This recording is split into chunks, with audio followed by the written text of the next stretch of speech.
सो SSH क्या करता है, जो टेलनेट में प्रॉब्लम थी कि डेटा प्लेन टेक्स्ट फॉर्मेट में ट्रांसफर हो रहा था, उस प्रॉब्लम को सॉल्व करता है। उसके लिए वो क्या करेगा, जो भी डेटा यहाँ पे प्लेन टेक्स्ट फॉर्मेट में जनरेट हो रहा है उसको एनक्रिप्ट करेगा एंड देन वो सेंड करेगा अपने सर्वर के पास। सर्वर उस डेटा को डिक्रिप्ट करेगा एंड देन ही can the server reads the data, right. So इससे क्या होगा, man in the middle attacks are stopped there, right. So it's a major protocol to access the servers. आप अभी कोई भी देखो, आप ऑनलाइन क्लाउड वगैरह पे जाकर आप वीएम्स बनाते हो, तो उस केस में भी आप एसएसएच यूज करते हो उसको एक्सेस करने के लिए, right. So it is very widely used and it is use because it has strong authentication है, सिक्योर कम्युनिकेशन है। हमने ऑलरेडी देख लिया कि एनक्रिप्ट करके डेटा ट्रांसफर हो रहा है, राइट। एंड इस इन्फॉर्मेशन को एनक्रिप्टेड फॉर्म में ही शेयर करता है। आप लॉगिन का इन्फॉर्मेशन हो या नॉर्मल डेटा आप जो भेज रहे हो, सब कुछ एनक्रिप्टेड फॉर्म में जा रहा है, राइट। सो अगर एसएसएच सर्वर आपको इंस्टॉल करना है अपने मशीन में, राइट, आपका आपके काली लिनक्स में already by default it comes installed, but अगर for some reason you have to install it, so आप sudo apt get install command use करते हो with open SSH server and उसके बाद आप ओपन एसएसएच क्लाइंट भी install करते हो because it is a client server architecture, right. So there is a server and there is a client, this is the client server architecture है, right. So यहाँ पे client machine होगा जो कि server से कनेक्ट करने का रिक्वेस्ट करेगा एंड देन वैलिडेट होने के बाद ही डेटा ट्रांसफर हो जाएगा, right. So for that client और सर्वर हमने दोनों इंस्टॉल किया कि मे बी अगर मुझे अपने मशीन से किसी और के एसएसएच सर्वर को इंस्टॉल लॉगिन करना है, इन that case I can use this. Otherwise अगर मुझे इस मशीन को कहीं और से एक्सेस करना है यूजिंग एसएसएच, तो उसके लिए मेरे पास सर्वर है। सो इंस्टॉलेशन को कंफर्म करने के लिए हम ये कमांड यूज कर सकते हैं dpkg and -l and after that grep use करके हम फाइंड आउट कर रहे हैं वो पर्टिकुलर लाइन। अगर वहाँ पे ओपन एसएसएच सर्वर ऐसे मेंशन्ड है, सो दैट मीन्स कि open SSH is installed correctly in your system, right. So अभी ओपन एसएसएच में क्या होता है ना, उसको थोड़ा अच्छे से पैकेट एनालिसिस के साथ समझते हैं, राइट। तो मेरे पास यहाँ पे एक पैकेट कैप्चर है, राइट। सो मैं सबसे पहले तो एसएसएच सा का फिल्टर लगा लेता हूँ, राइट। सो जब भी एक एसएसएच क्लाइंट और सर्वर कनेक्ट करते हैं ना, जब क्लाइंट सर्वर पे लॉगिन करने का ट्राई करता है, तो सबसे पहले क्या हो रहा है, सबसे पहले हम यहाँ पे देख सकते हैं कि प्रोटोकॉल्स एक्सचेंज हो रहे हैं, कि कौन सा प्रोटोकॉल पे आप ऑपरेट कर रहे हो, राइट। वो चेक होता है सबसे पहले। सो यहाँ पे एसएसएच का प्रोटोकॉल सेंड किया सर्वर ने कि क्या ऑपरेटिंग सिस्टम रन हो रहा है और फिर क्या एसएसएच सर्वर का वर्जन है। आफ्टर दैट जो नेक्स्ट पैकेट क्लाइंट के एंड से गया, क्लाइंट ने भी अपना वर्जन वगैरह बताया सर्वर को एंड देन उसके बाद की एक्सचेंज हो रहा है, राइट। सो इंक्रिप्शन डिक्रिप्शन के लिए ऑब्वियसली वी नो कि कीज़ की ज़रूरत पड़ती है, राइट। सो यहाँ पे की एक्सचेंज हो रहा है, सर्वर अपना सेंड कर रहा है, server will be sharing it's public की, और उसके बाद क्लाइंट ने भी अपना पब्लिक की शेयर किया यहाँ पे, राइट। एंड उसको यूज करके again they will create their own session keys. यहाँ पे आप देख सकते हो मैसेज की, right. And once they have created the channel, उसके बाद आप देखो कि जो भी यहाँ पे डेटा ट्रांसफर हो रहा है फ्रॉम क्लाइंट एंड सर्वर, पूरा आपको बस इतना पता चल रहा है कि क्लाइंट से सर्वर को जा रहा है या सर्वर से क्लाइंट को जा रहा है, but you can not read the data, right, because ये पूरा ही एक इनक्रिप्टेड फॉर्मेट में है। यहाँ से आपको क्या ही पता चल जाएगा, है ना, बिकॉज इससे आप नहीं सेंस बना पा रहे हो, just doesn't make sense, right. So this is how SSH basically encrypts the traffic. उसके बाद आप जो भी डेटा ट्रांसफर करते हो इस फॉर्मेट में होगा, which is not going to be readable for anyone who is trying to sniff in between, right. So this is how SSH basically works and encrypts and secures your connection, right? So अब देखते हैं कि हम लोग SSH server पे connect कैसे कर सकते हैं, राइट। सो SSH सर्वर पे हम लोग टेलनेट की तरह यूजर नेम और पासवर्ड के साथ तो इजीली लॉग इन कर सकते हैं, बट उसके अलावा we also have another very easy method जिसको हम कहते हैं using the SSH keys, right. तो इसमें क्या होता है ना, आपके पास एक की पेयर जनरेट होता है, पब्लिक की और एक प्राइवेट की रहती है। प्राइवेट की will remain with the client जो कि लॉग इन करने वाला है, एंड देन पब्लिक की will be sent in the server, right. तो एक क्लाइंट का क्या पब्लिक की है वो सर्वर पे स्टोर्ड रहेगा। So now using those keys आप ऑथेंटिकेट कर सकते हो and it works really fast, right. उस केस में ना आपको कोई पासवर्ड यूजर नेम सेंड करना है, तो अगर आप क्रेडेंशियल्स अपना सेंड ही नहीं कर रहे, शेयर ही नहीं कर रहे, राइट, तो उस केस में वो एक और सिक्योरिटी बढ़ा देता है, right. And it makes you the process very seamless and easy कि आपको बार बार लॉग इन करने के लिए यूजर नेम एंड पासवर्ड नहीं डालना पड़ेगा. सो password authentication is a common method जहाँ पे आप कनेक्ट कर रहे हो रिमोट सर्वर पे, आप अपना यूजर नेम डालते हो, आप अपना पासवर्ड डालते हो एंड देन आपको एक्सेस मिलता है, राइट. एसएसएच कीज में क्या होता है, एक और मोर सिक्योर वे है, आप यहाँ पे क्रिप्टोग्राफिक कीज को यूज कर रहे हो, पब्लिक एंड प्राइवेट कीज. सो जब आपको पासवर्ड बेस्ड ऑथेंटिकेशन करना है, राइट, सो उसके लिए सबसे पहले तो आपको अपना एसएसएच सर्वर चालू करना पड़ेगा अपने सर्वर एंड मशीन पे. So that's what we have done here. sudo systemctl enable ssh. Enable करने से क्या होता है कि जब भी आपका मशीन रिबूट भी हो जाएगा या फिर आप पावर ऑफ करके पावर ऑन करोगे, so in that case the server will start automatically, आपको मैनुअली स्टार्ट नहीं करना पड़ेगा सर्वर. उसके बाद sudo systemctl start ssh से हम स्टार्ट कर रहे होते हैं सर्वर को. एंड फाइनली चेक करने के लिए आप इसके बाद एक और स्टेप कर सकते हो, sudo systemctl status then ssh. It will tell you the status, आपको पूरा डिटेल दिखाएगा. So let me just show you. तो here it is, right. So ये मैंने अपना सिस्टम पे पहले लोकली लॉगिन किया, ये मैंने लोकल लॉगिन किया अपने वर्चुअल मशीन में, right.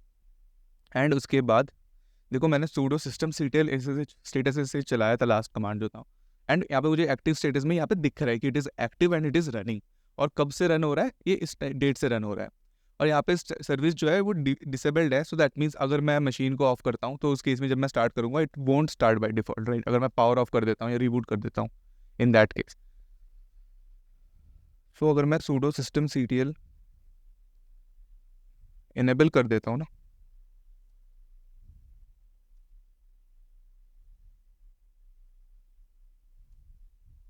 so now it is enabled, right. so this is some of the logs. so अभी ये चीज़ तो मैंने कर दिया, मेरे सिस्टम में मैंने सर्वर पे SSH मैंने सर्विस चालू कर दिया है, राइट. उसके बाद अब मैं क्या करूँगा, मैं एक बार IF कॉन्फ़िगर करके मैं चेक कर रहा हूँ यहाँ पे कि IP एड्रेस क्या है, राइट. सो ये काफ़ी इंपॉर्टेंट स्टेप है. सो अगर तो आप अपना SSH क्लाइंट रख रहे हो अपने विंडोज़ मशीन में, सपोज आप अपने होस्ट मशीन जो विंडोज़ है उससे आप लॉगिन करने का ट्राई कर रहे हो अपने काली मशीन में, देन इन दैट केस जो आपने पहले भी शायद किया होगा कि एक नेटवर्क कॉन्फ़िगरेशन में आपको चेंज करना पड़ता है, राइट. आपको ब्रिज नेटवर्क में आना पड़ता है. सो उसका जो ये है ना नेटवर्क इंटरफेस है, उस पर जाके आपको चेक करना है कि क्या IP एड्रेस है उस पर्टिकुलर इंटरफेस का, एंड आपको मैच करना पड़ेगा आपके सिस्टम में भी, राइट. सो जो मैं बोलने का ट्राई कर रहा हूँ यहाँ पे ना, that if I go into my client host machine and मैं टर्मिनल ओपन करता हूँ. टर्मिनल ओपन करने के बाद अगर मैं लिखता हूँ IP config,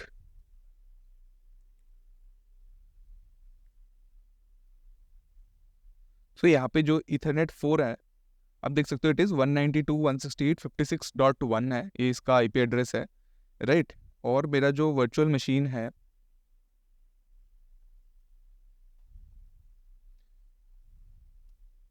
इस पे कौन सा मशीन है, सो ये जो है ना ये सेम नेटवर्क पे है, राइट. जो मेरा ETH1 इंटरफेस है और जो मेरा होस्ट मशीन है ये सेम इंटरफेस पे, ये सेम नेटवर्क पे है. सो दैट मीन्स कि ये वाला IP एड्रेस मुझे यूज़ करना पड़ेगा अपने क्लाइंट मशीन में to log in with SSH, right. So यहाँ से मुझे अपना IP एड्रेस मिल गया यहाँ पे, राइट. एंड देन नेक्स्ट हमें क्या करना है, SSH क्लाइंट से हमें इस सर्वर पे कनेक्ट करना है. तो उसके लिए हम अगेन SSH कमांड यूज़ करते हैं, राइट. SSH कमांड यूज़ करेंगे. उसके बाद यूज़र नेम जिस यूज़र के साथ हम लॉग इन करना चाहते हैं, then we will give @ and then the IP address of the machine. SSH का डिफ़ॉल्ट पोर्ट है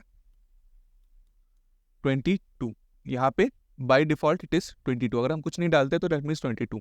बट अगर हम SSH सर्विस को कोई और पोर्ट में रन कर रहे होते हैं other than 22, then in that case मुझे यहाँ पे वो पोर्ट मेंशन करना पड़ेगा. सपोज मैं 2222 पे रन कर रहा हूँ तो मुझे यहाँ पे 2222 लिखना पड़ेगा, अदरवाइज ये एरर दे देगा, राइट. तो जैसे मैंने दिया उसके बाद प्रॉम्प्ट आएगा कि आपको पासवर्ड एंटर करना है. Once you enter the correct password, right, उसके बाद आपको यहाँ पे देखो विंडोज़ टर्मिनल में you get the Kali shell, right. तो यहाँ पे जाके आप फिर अपना काम कर सकते हो सर्वर के अंदर, राइट.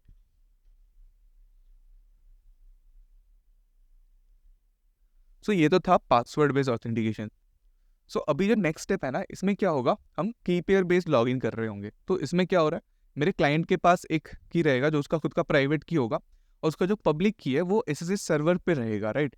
सो अब इसमें क्या होता है ना, जब क्लाइंट इनिशिएट करता है रिक्वेस्ट अपने SSH सर्वर पे लॉगिन करने के लिए, तो उस केस में जो सर्वर है वो उस क्लाइंट के पर्टिकुलर कॉरेस्पॉन्डिंग एक जो पब्लिक की है उस पब्लिक की को यूज़ करके एक एनक्रिप्टेड डेटा भेजेगा, राइट। एक मैजिक नंबर बोलते हैं उसको, वो सेंड कर रहा होगा। एंड क्लाइंट क्या करेगा, उस क्योंकि उसके पब्लिक की से उसको एनक्रिप्ट किया है, तो only the private key can be use to decrypt it, right. ये एक एसिमेट्रिक एन्क्रिप्शन हो रहा है। सो उसको यूज़ करके उसको डीक्रिप्ट करेगा एंड देन वो नंबर को कुछ चेंज करके अगेन सेंड करेगा। सो इस वे में ऑथेंटिकेशन हो रही होती है यहाँ पे। सो अभी हम देखने वाले हैं कि कैसे हम SSH यूज़ करने वाले कीज़ कैसे जनरेट करना है हमें, है ना। सो उसके लिए जो कमांड है दैट इज़ SSH कीजन। सो ये कमांड लाइन टूल जो है आपको विंडोज़ में भी अवेलेबल है, लिनक्स में भी अवेलेबल है बाय डिफ़ॉल्ट।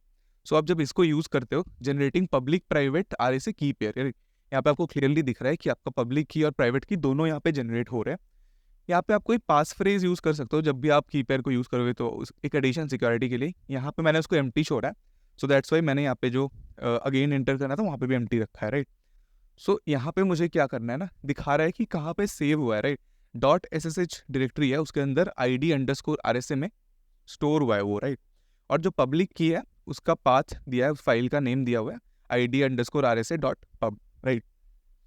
सो अब जो पब्लिक की जनरेट हो गया है ना, मुझे पहले मैं जाके एक बार वेरीफाई कर लेता हूँ, ठीक है, public key private key both are there, right. Now what I am going to do is that I am going to copy this public key and place it in the SSH server in a particular directory जहाँ से वो server easily उसको access कर सकता है, right.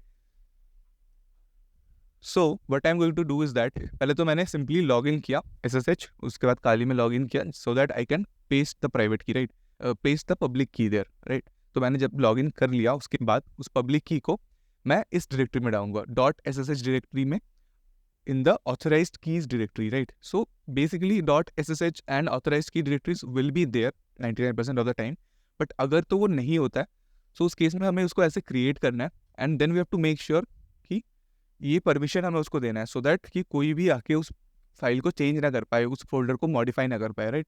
तो it should be chmod 700 हमें use करना है वहाँ पे। इससे क्या होगा, जो भी अदर यूजर्स होंगे या फिर ग्रुप यूजर्स होंगे उनको कोई परमिशन नहीं है उस पर कुछ करने का, they can not open, edit और रीड द फाइल। उसके बाद ऑथराइज कीज में जाके हमें अपना की पेस्ट करना है। वंस दैट इज डन हम क्या कर सकते हैं, इस पे भी हम परमिशन चेंज कर सकते हैं, chmod 600 कर सकते हैं so that only the owner has the read and write access permissions to it, right. उसके बाद हमने सेशन को एंड करना है एंड उसके बाद दोबारा लॉग इन करना है। और उस टाइम पे जब आप लॉग इन करने जाओगे ना, आप देखोगे कि you don't need to actually enter the password, आपको पासवर्ड का प्रॉम्प्ट ही नहीं आएगा, right. So that's how you basically enable the private key, public key authentication on SSH।